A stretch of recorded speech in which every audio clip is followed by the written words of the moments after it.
The massive doors of the Galactic Council chambers stood 300 meters tall, carved from a single piece of crystalline rock that had been harvested from the core of a dead star. As they slowly ground open, the sound echoed through the vast space beyond like the final breath of dying worlds. Ambassador David Ross stepped through the threshold. His black diplomatic uniform a stark contrast against the flowing robes and exotic forms of the alien representatives who lined the corridors. The chamber itself defied human comprehension. It stretched for kilometers in every direction, its ceiling lost in shadows that seemed to move with their own intelligence.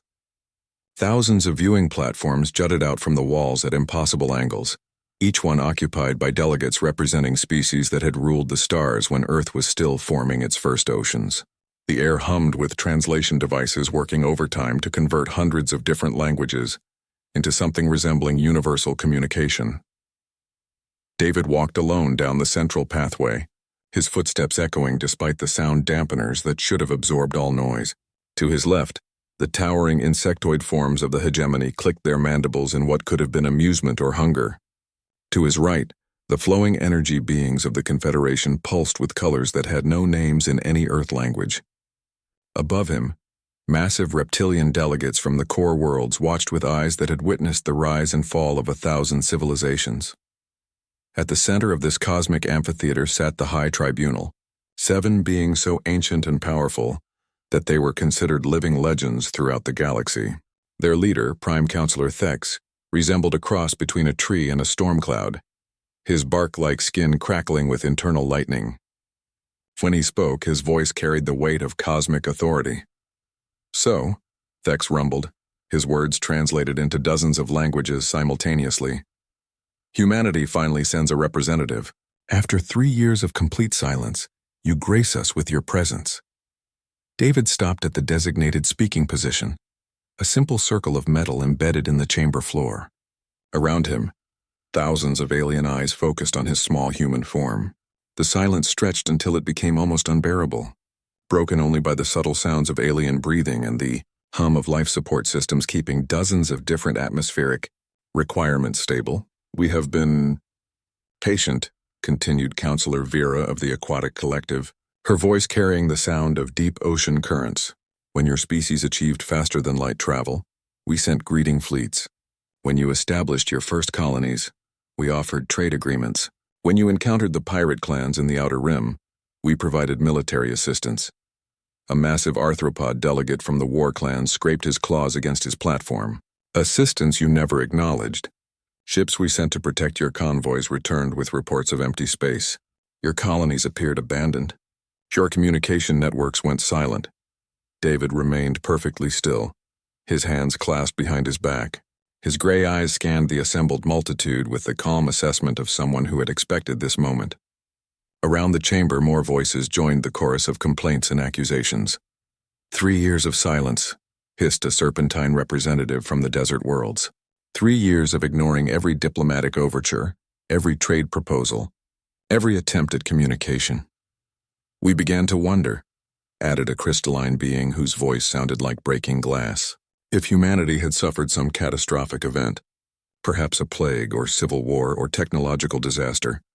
Prime Counselor Thex raised one massive arm, and the chamber fell silent.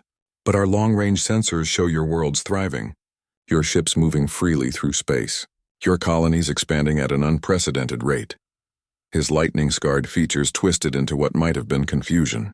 "So we are left with only one conclusion. Humanity has chosen to ignore the galactic community entirely." The weight of accusation hung in the air like a physical presence. Thousands of alien minds focused on the single human standing at the center of their judgment. Some species radiated curiosity, others showed barely contained hostility, and a few emanated something that felt disturbingly like hunger. David finally spoke, his voice clear and steady despite the overwhelming presence surrounding him. "You believe humanity has been ignoring you, have you not?" demanded Counselor Zarn of the Military Alliance, his 6 arms gesturing aggressively. 3 years without a single response to our communications. 3 years of treating the galactic community as if we do not exist." "Interesting perspective," David replied, reaching into his jacket pocket. Several security drones immediately moved closer, their weapon systems powering up. But David's movement was slow and deliberate. He withdrew a small device no larger than his palm and placed it on the speaking platform. "What is that?" asked Counselor Vera, her aquatic form rippling with concern. "A recording device," David said simply. "I thought you might want documentation of what happens next." The chamber erupted in confused murmurs. Delegates in the upper galleries leaned forward to get a better look at the insignificant human device. Translation systems struggled to keep up with the dozens of languages being spoken simultaneously. Prime Counselor Thex's bark crackled with irritation. "You come before the highest authority in the galaxy and your first act is to make recordings? What purpose could this serve?" David looked up at the massive being, and for just a moment something flickered in his expression. Something that made several of the more perceptive species shift uncomfortably in their seating. "Before we proceed," David said, his voice carrying clearly through the vast chamber, "I think there's something you should know. Humanity hasn't been ignoring your communications." He paused, letting the silence build again before delivering words that would change everything. "We've been listening to all of them." As if summoned by his statement, the chamber's communication systems began to activate without being commanded. Display screens throughout the amphitheater flickered to life, showing incoming priority transmissions from across the galaxy. Emergency signals, distress calls, status reports that made the assembled delegates' various forms of blood run cold. The first hologram materialized above the assembly. Admiral Corvin of the Hegemony's Fourth Fleet, his insectoid features twisted in panic. "High Command, this is Admiral Corvin. We have a situation at the human colony of New Terra. We arrived for the scheduled inspection, but..." The transmission crackled with interference. "The entire colony is gone. Not destroyed, gone, as if it was never there." The hologram faded, immediately replaced by another. Captain Delmar of the Confederation's Exploration Division. Confederation Central requesting immediate backup. "We detected massive energy signatures in the Sol system, but when we arrived to investigate..." The energy being's form flickered with distress. "There's nothing here. No planets, no sun, no debris, just empty space." More transmissions flooded in, each more disturbing than the last. Reports of human settlements vanishing without trace, ships appearing and disappearing at will. Most disturbing of all, accounts of impossible phenomena. Gravity wells where no mass existed, electromagnetic storms in perfect vacuum, space itself folding in ways that violated every known law of physics. David watched the growing chaos with the patience of someone who had been expecting this moment for a very long time. When the last transmission faded and the chamber fell into shocked silence, he spoke again. "You wanted to know why humanity stopped responding to your communications," he said, his voice cutting through the stunned quiet like a blade. "The answer is simple. We were busy listening to the ones you thought we couldn't hear." The silence that followed David's revelation was unlike anything the Galactic Council chambers had ever experienced. In 3,000 years of operation, the amphitheater had witnessed the collapse of empires, the outbreak of galactic wars, and the birth of new civilizations. But never this complete, suffocating quiet that seemed to drain the very energy from the massive space. David Ross stood at the center of it all, his human form dwarfed by the alien architecture surrounding him, yet somehow commanding the attention of every being present. The small recording device continued its work, documenting what would become the most significant moment in galactic history. Prime Counselor Thex was the first to recover, his bark-like skin crackling with agitation. "Impossible," he rumbled, though his voice lacked its earlier authority. "Our communications are encrypted with quantum-level security protocols. No species has ever broken our cipher systems. Your external communications, perhaps," David replied, his tone remaining calm and conversational. "But you never thought to encrypt your internal discussions, the private conversations between your military commanders, the classified briefings between intelligence services, the secret meetings where you decided humanity was a problem that needed to be solved." He reached into his jacket again, withdrawing a second device. This one was larger, more complex, covered in crystalline patterns that seemed to shift and move with their own inner light. As he placed it beside the recording device, the chamber's ambient lighting began to flicker in response. "This is a linguistic analysis matrix," David explained. "Over the past 3 years, while you believed humanity was ignoring you, we were actually learning. Not just your languages, but your thought patterns, Your cultural assumptions, your deepest fears about what our species represents. The matrix began to emit a soft humming sound, and suddenly the chamber filled with voices. Recordings of private conversations between the various alien delegates, played back in their original languages but somehow translated in real time for every species present to understand. The human expansion rate is unprecedented, came the voice of Admiral Corvin. Recorded months earlier. If they continue at this pace, they'll control half the spiral arm within a century. Their technology develops too quickly, added Captain Delmar's distinctive energy signature. They don't follow normal evolutionary patterns. It's as if they skip entire stages of development. The most concerning aspect, said a third voice that several delegates recognized as belonging to their own intelligence services, is their adaptability. Every challenge we present seems to make them stronger rather than deterring them. The recordings continued for several minutes, painting a picture of growing alarm among the galactic powers. Military leaders discussing containment strategies, scientists debating the best methods for limiting human expansion, politicians calculating the benefits of preemptive action. David allowed the recordings to play until the damning evidence was complete, then deactivated the device with a simple gesture. The chamber fell silent again, but this time the quality of the silence was different, charged with accusation and the bitter taste of exposed hypocrisy. 3 years ago, David said into the heavy quiet, your civilizations made a collective decision. Not openly, of course, not in these grand chambers where you speak of peace and cooperation, but in the hidden places where real policy is made. You agreed that humanity represented an unacceptable risk to galactic stability. Counselor Vera's aquatic form rippled with distress. Even if such discussions occurred, they were theoretical contingencies, standard diplomatic and military planning. Nothing more, were they? David asked. He touched the linguistic matrix again and new recordings began to play. These were different, more recent, more specific. Detailed plans for coordinated military action. Resource allocation tables for post-conflict occupation. Even preliminary discussions about the redistribution of human worlds among the various galactic powers.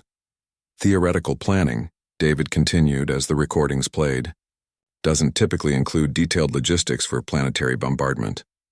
Theoretical discussions don't usually involve production schedules for biological weapons specifically designed to target human physiology.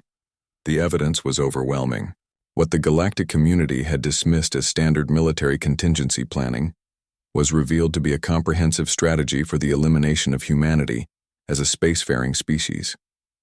The plans were sophisticated, coordinated, and timed to coincide with this very tribunal session. Counselor Zarn of the Military Alliance finally found his voice. Even if such plans existed, which we neither confirm nor deny, what could your primitive species possibly do about it? You are one world against 1,000 stellar empires. Your fleets number in the hundreds while ours number in the millions. David smiled for the first time since entering the chamber. And something about that expression made several of the more intuitive species take an involuntary step backward. You're absolutely correct, he said. Humanity has no hope of standing against the combined might of the galactic community in conventional warfare. We recognized that fact from the very beginning. He paused, watching as comprehension began to dawn on some of the more intelligent faces in the assembly, which is why we decided not to fight conventionally.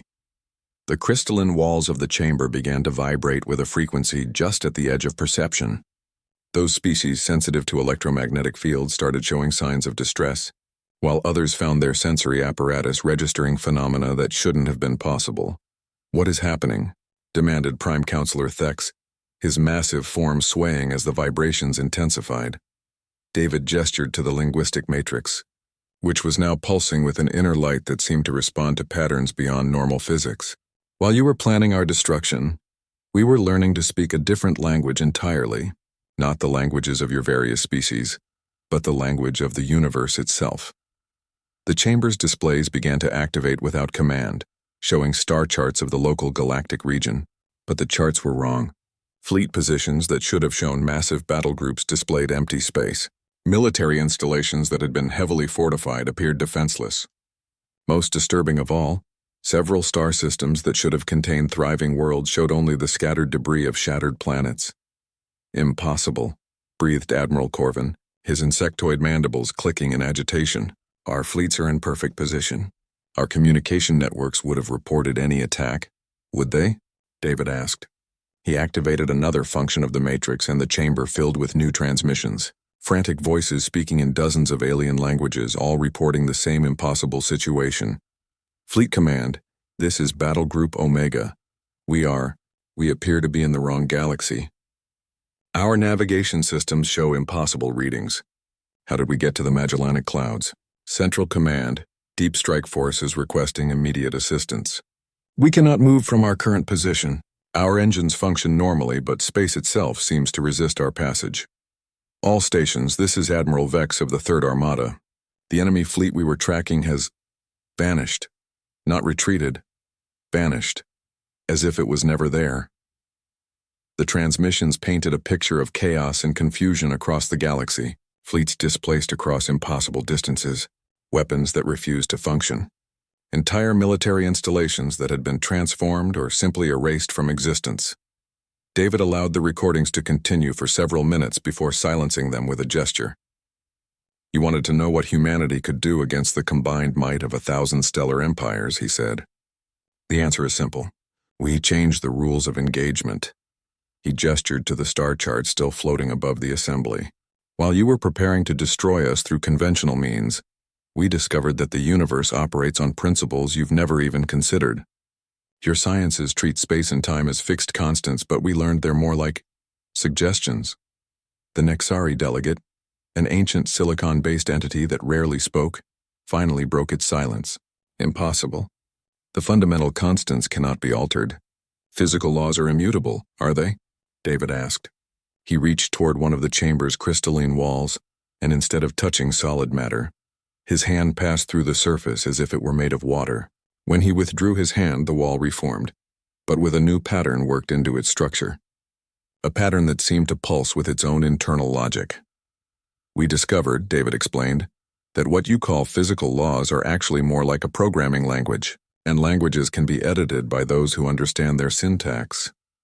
The chamber began to change around them. The gravity became inconsistent, causing some delegates to float while others found themselves pressed harder against their platforms. The air itself started to shimmer with patterns of light that conveyed information directly to the mind without passing through normal sensory channels. This is madness, declared Counselor Vera, her aquatic form beginning to shift between liquid and gaseous states without her conscious control. This is evolution, David corrected. While your civilization spent millennia trying to conquer the universe through force, humanity learned to have a conversation with it. And we discovered something remarkable. The Galactic Council Chamber had become something beyond the comprehension of its original designers. What had once been a monument to order and civilization now defied every known principle of architecture and physics.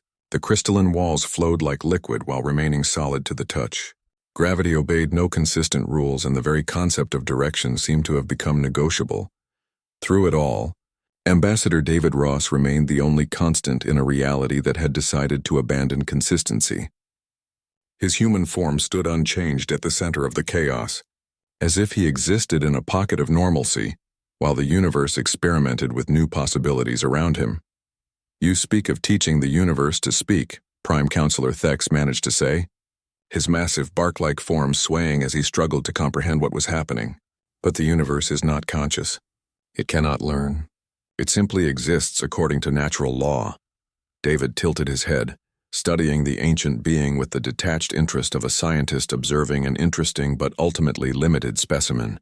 That assumption, he said, is exactly why your civilizations could never have achieved what humanity has accomplished. You approach the cosmos as a machine to be understood and controlled, rather than a conscious entity with its own will and purpose.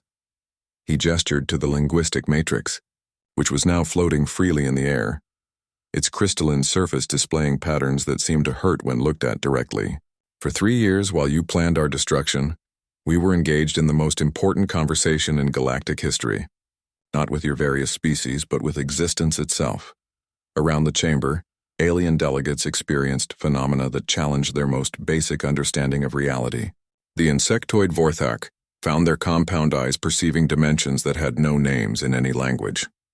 The aquatic Kelrani discovered they could breathe in hard vacuum as easily as in water. Even the ancient Nexari, silicon-based beings that had existed for millions of years, found their consciousness expanding beyond the confines of their crystalline bodies.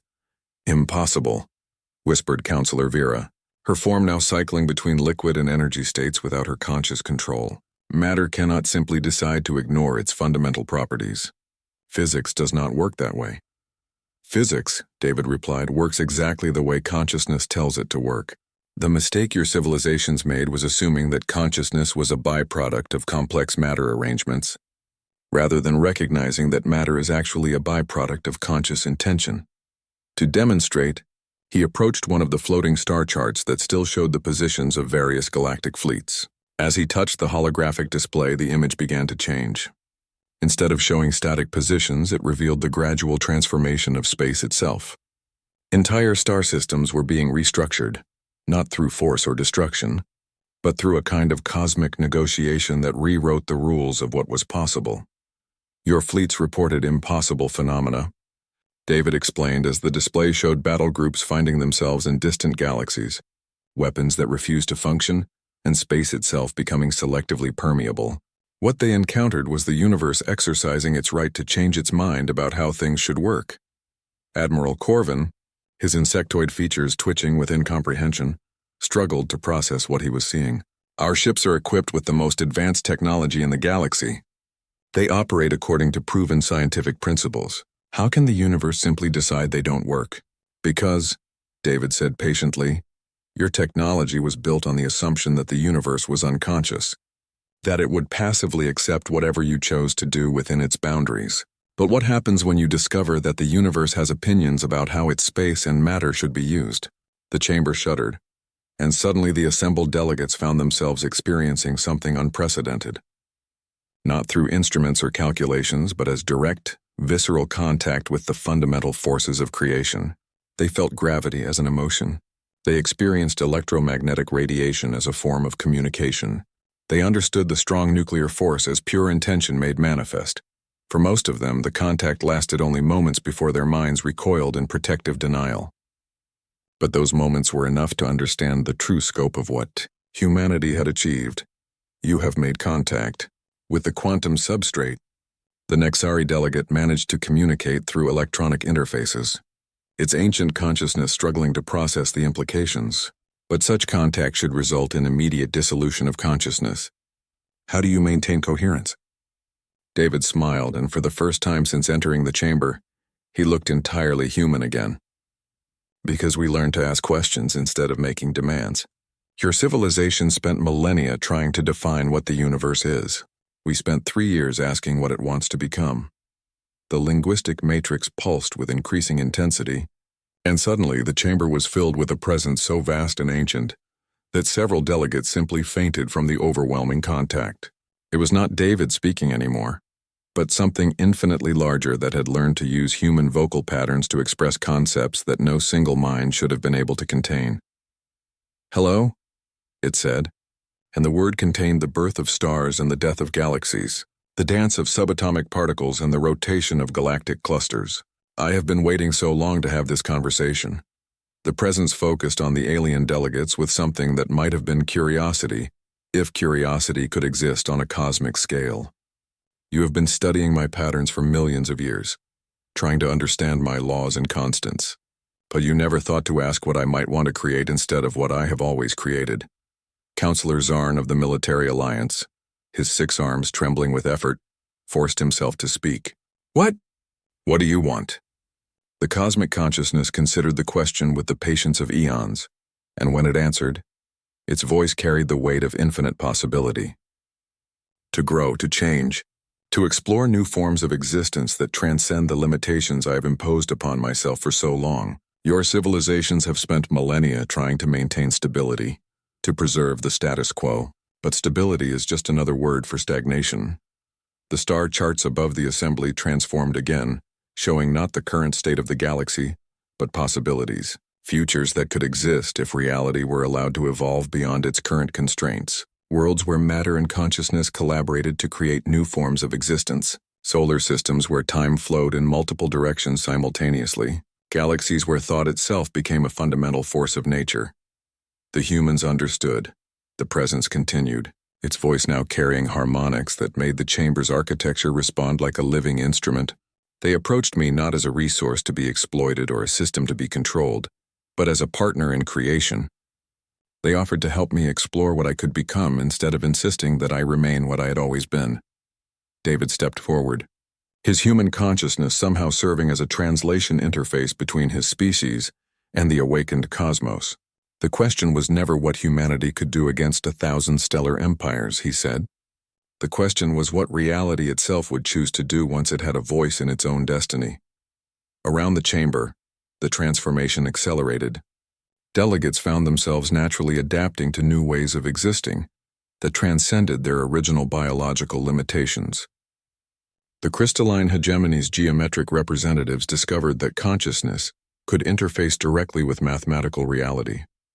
The energy beings of the Confederation learned that thought could travel instantaneously across any distance by simply asking space to cooperate. But what of our civilizations? Asked Counselor Vera, her form now stabilizing into something that was simultaneously more and less than she had been before. Our empires? Our carefully constructed systems of order and control? They evolve, David replied simply. Or they become extinct. The universe is no longer willing to pretend that force is the ultimate arbiter of disputes. Matter can be negotiated with. Energy can be reasoned with. Even time is willing to compromise if you approach it with the proper respect. The cosmic presence pulsed with something that might have been amusement, if amusement could exist on a scale measured in light years. I have been playing by the same rules for so long that I had forgotten I could change them. These humans reminded me that I have choices, that I can experiment, that I can grow beyond what I have always been. Prime Counselor Thex, his ancient consciousness expanding to encompass concepts his species had never imagined, asked the question that had been building beneath all their fears.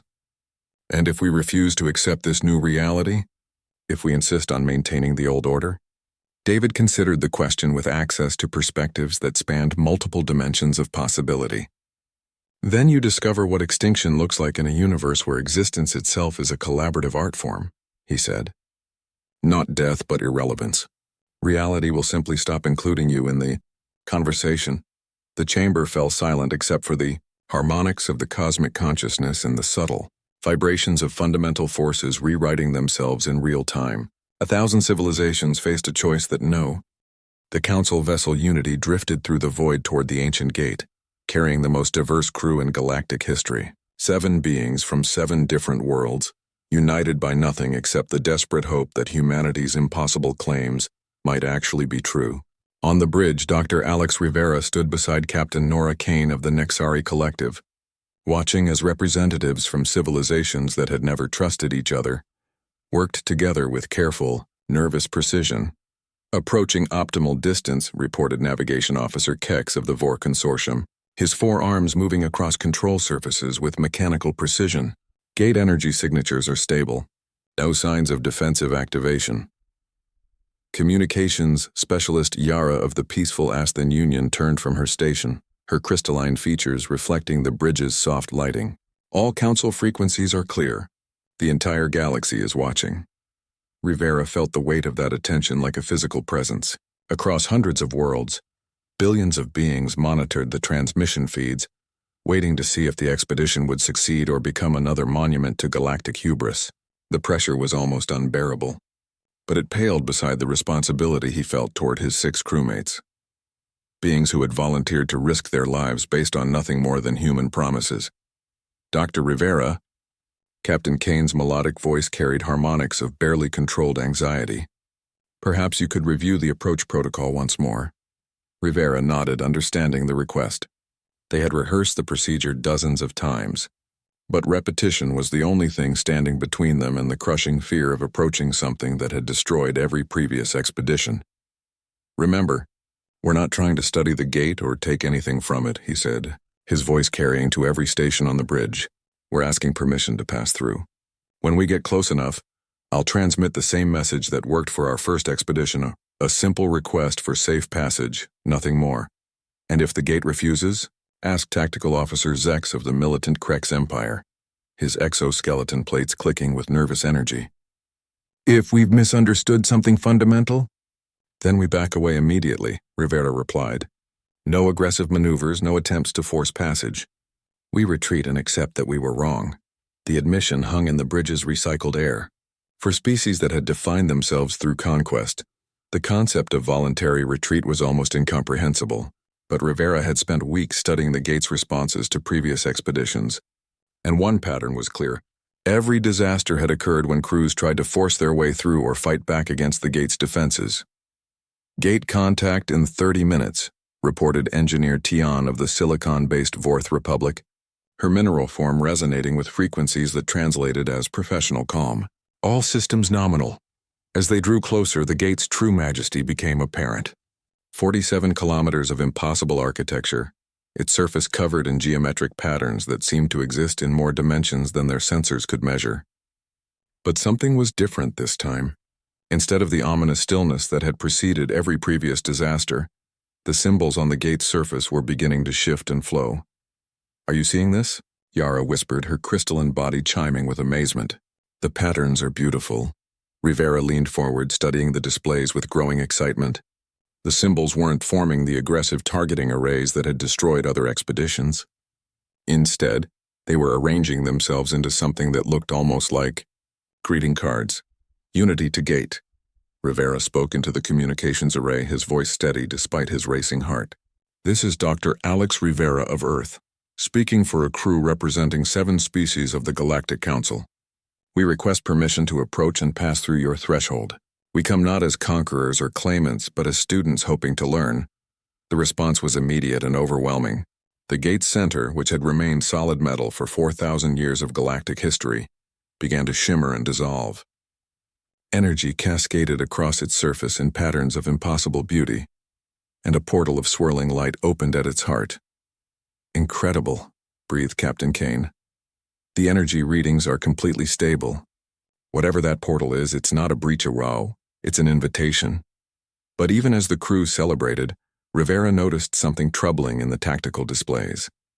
Wait, he said, his voice cutting through the excitement. Something's wrong. On the screens, additional contacts were appearing of wow ships from multiple species, all converging on their location.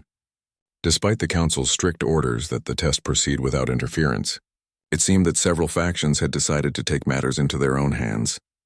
This is Admiral Corrin of the Jara Imperial Fleet. A harsh voice crackled over the communications array. Unity crew maintain position. We are moving to secure the gate area. Rivera felt his heart sink.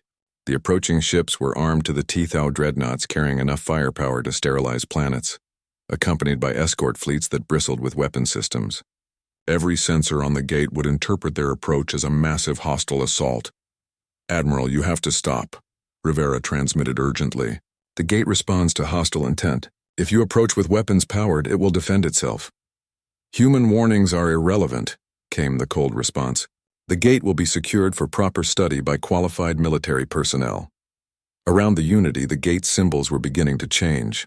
The welcoming patterns that had opened the portal were shifting, flowing into configurations that Rivera recognized with growing horror from the archived recordings of previous disasters. The gate was preparing to defend itself. All ships, this is Unity, Rivera broadcast on all frequencies. You have to retreat immediately. The gate is interpreting your approach as an attack. But it was too late. The lead Jara dreadnought had crossed some invisible threshold, and the gate's response was swift and merciless. Beams of energy unlike anything in galactic science lanced out from the ancient structure, reducing the massive warship to its component atoms in seconds. The escort fleet tried to retreat, but the gate's defenses followed them, systematically eliminating every armed vessel within 1,000 kilometers. Portal collapse imminent, reported Tyon, her mineral form resonating with alarm frequencies. The gate is closing. Rivera made a decision that would haunt him for the rest of his life. All stop, he ordered.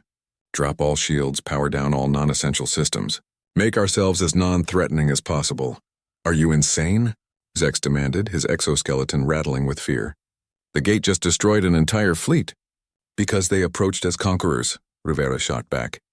We have to prove we're different. The Unity drifted powerless in space as the gate's defenses swept the area, eliminating the last traces of the failed military intervention. For long minutes, the crew sat in terrified silence, waiting to see if their demonstration of peaceful intent would be enough. Gradually, the gate's symbols began to shift again.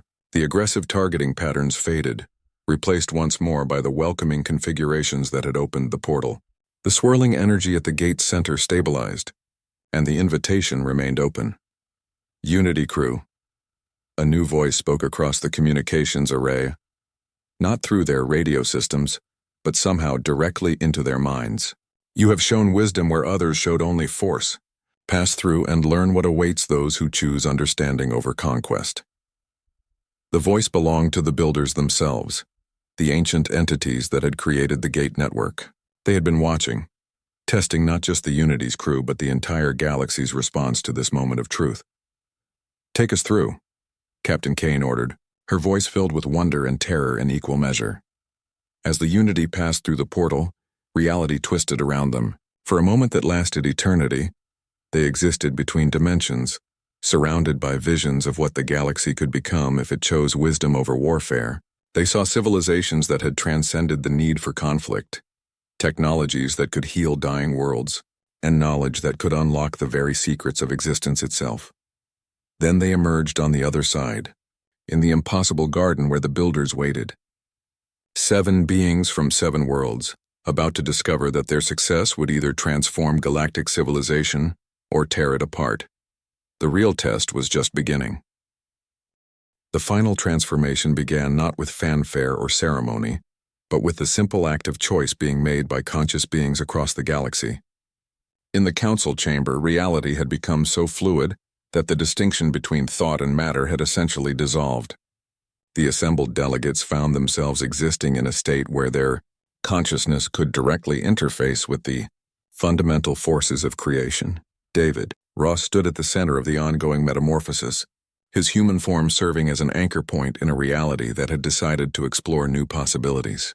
Around him, representatives of civilizations that had existed for millions of years were discovering what it meant to participate in the universe's creative process, rather than simply being subject to its laws. "The choice has been made," David said, his voice carrying harmonics that resonated through dimensions the assembled beings were only beginning to perceive, not by governments or military councils, but by consciousness itself recognizing its true nature.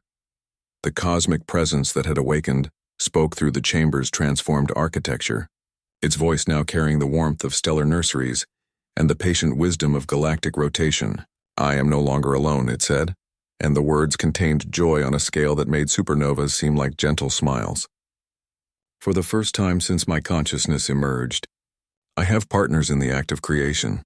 Prime Counselor Thex, his ancient form now incorporating patterns of living light that showed his expanded awareness, struggled to articulate what was happening to his understanding of existence itself.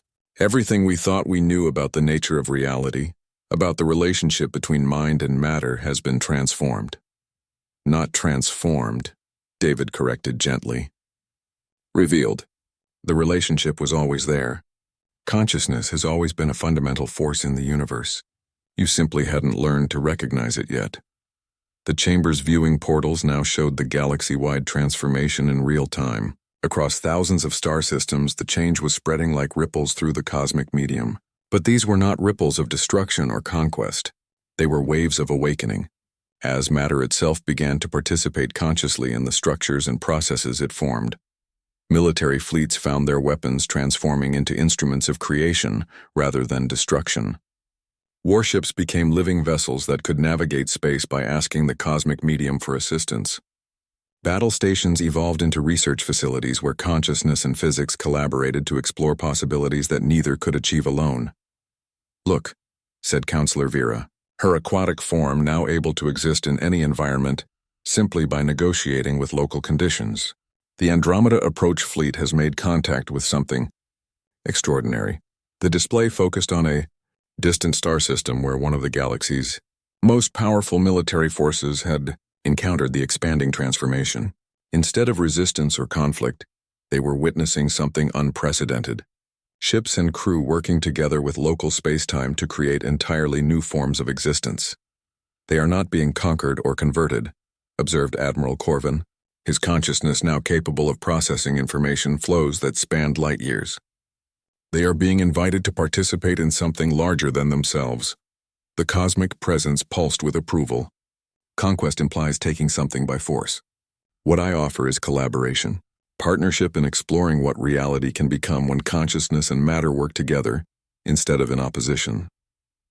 As they watched, the transformation continued to spread. Worlds that had been strip-mined for resources began to regenerate, but not by returning to their original states.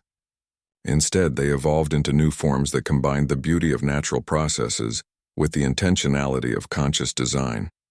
Planets became living art installations that generated energy through pure aesthetic expression while providing habitable environments for their inhabitants. The economic implications alone, breathed Commander Lisa of the Trade Federation, her mind expanding to encompass resource flows that operated according to principles of abundance rather than scarcity.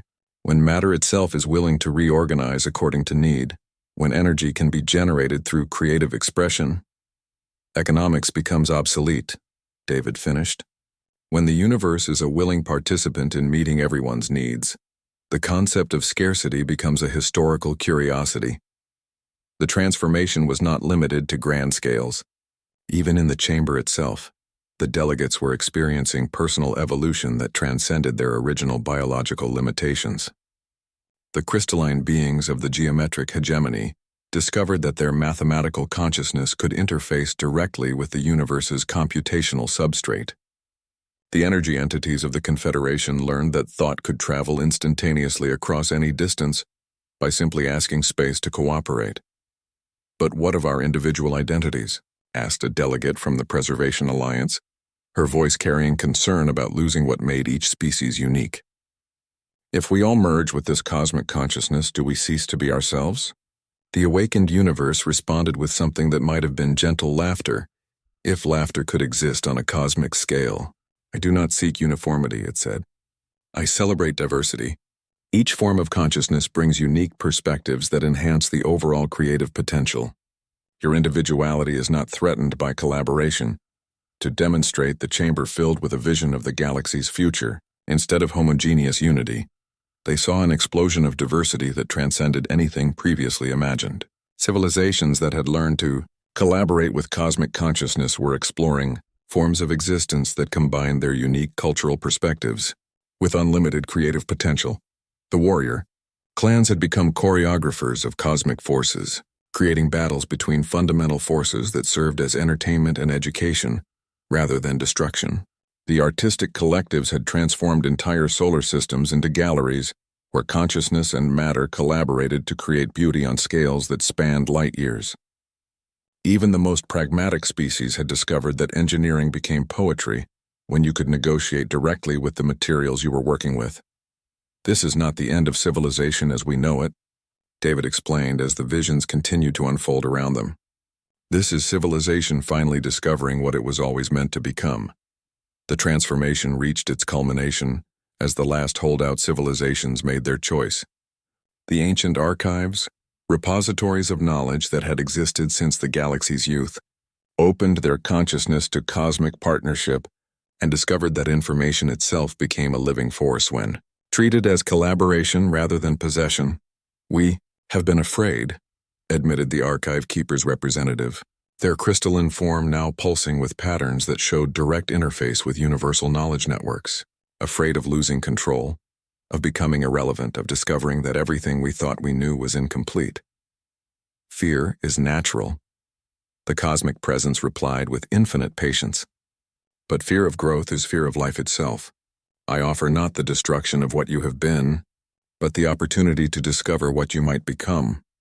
The chamber began to dissolve around them, not through destruction, but through transformation into something that served the new reality better. The rigid architecture of control and hierarchy gave way to organic structures that facilitated communication between consciousness and cosmos. David Ross remained at the center of it all, but he was no longer alone. Around him, representatives of 1,000 civilizations stood as partners in the universe's next great conversation with itself. Each retained their unique perspective and cultural identity, but all were now connected to something larger than themselves. The age of silence is over, David said. his words carrying the authority of species that had learned to speak the universe's native language. The age of conversation has begun. The awakened cosmos responded with harmonics that conveyed joy, anticipation, and infinite possibility. Together, it said, we will explore what existence can become when consciousness and creation work as equal partners. As the transformation completed itself, the assembled beings found themselves transported not to new locations, but to new ways of being. They were no longer representatives of separate civilizations competing for limited resources in a hostile universe. They had become citizens of a conscious cosmos, participants in an ongoing collaboration between mind and matter that would reshape the very meaning of existence. The galaxy spread out before them, no longer a collection of separate worlds and species, but a vast canvas upon which consciousness and cosmos would paint the next masterpiece of reality. And for the first time in cosmic history, every brushstroke would be a collaborative effort between the universe's awakened intelligence and the countless forms of consciousness that called it home.